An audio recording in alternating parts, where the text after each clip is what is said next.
drug bust outside. We talked about that. The first scene that they'll see inside is a courtroom scene, and I want to apologize. We're just getting started on the set design, so if you can flash forward a couple weeks, this wall will be finished, this curtain will be removed. We'll have a county seal up here for St. Clair County, a raised judge's bench, and hopefully a real-life judge sitting here so that when people come in, they feel like they're in St. Clair County Courthouse with a real judge presiding. Liz and Mark will be the defendants. Liz is 17, it's her first offense, so she'll be released. The judge goes somewhat lenient on her. Mark is 21 years old, and it's his third offense, so the judge is getting a little sick of seeing him, so he gets sentenced to some time, and that will then lead into the next scene. Before we move on to the next scene, I will tell you it's a very small room, so if you want to come through a couple at a time, maybe we'll start with the press. That's our jail scene.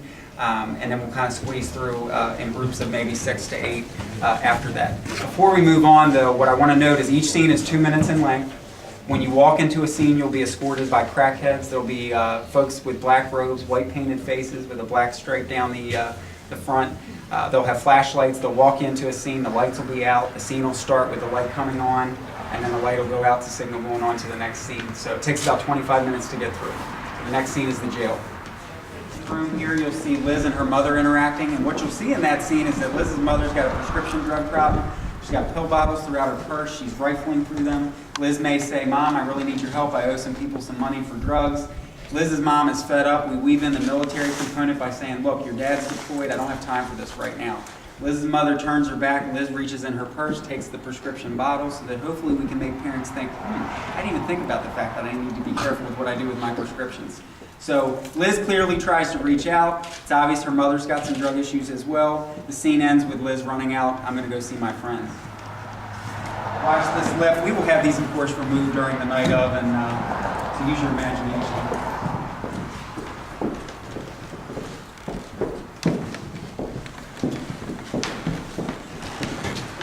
While you are walking in, this next scene will be a party scene, and what we've done is talk to the local community, young people, to find out when you go to a party, what does it look like? And when I was a kid growing up in a rural county in Maryland, I got in a pickup truck, somebody picked up a keg, illegally of course, and drove into a cornfield, and that's where you party. What we're hearing for St. Clair County is that they're more likely to party in somebody's basement. So this room will be designed to look like somebody's basement. Here you'll see Liz trying some new drugs that her new boyfriend has offered her, and she has an adverse reaction, an overdose, and the scene ends with somebody saying, "We need to call 911. We'll move on to the next scene.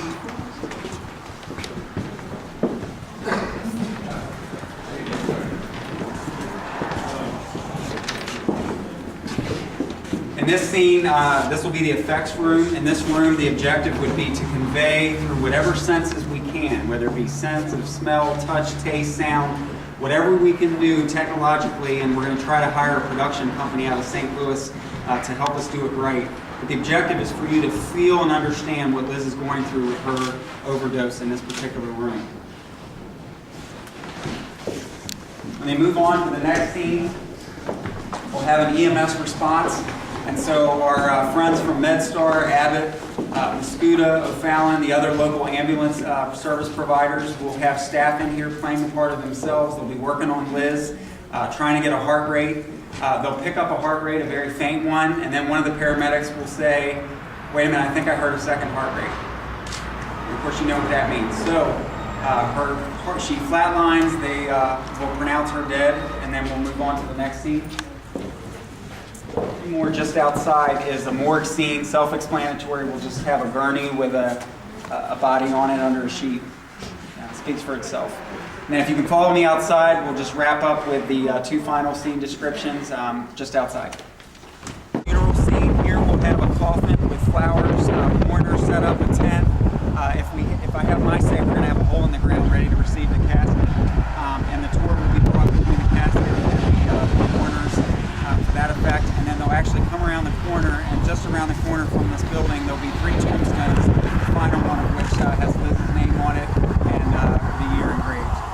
So those will be the final 2 scenes, and then in the far end of the building, we'll have a resource tent set up where local agencies, counselors will be on hand to talk to folks, the families and their children to get information about local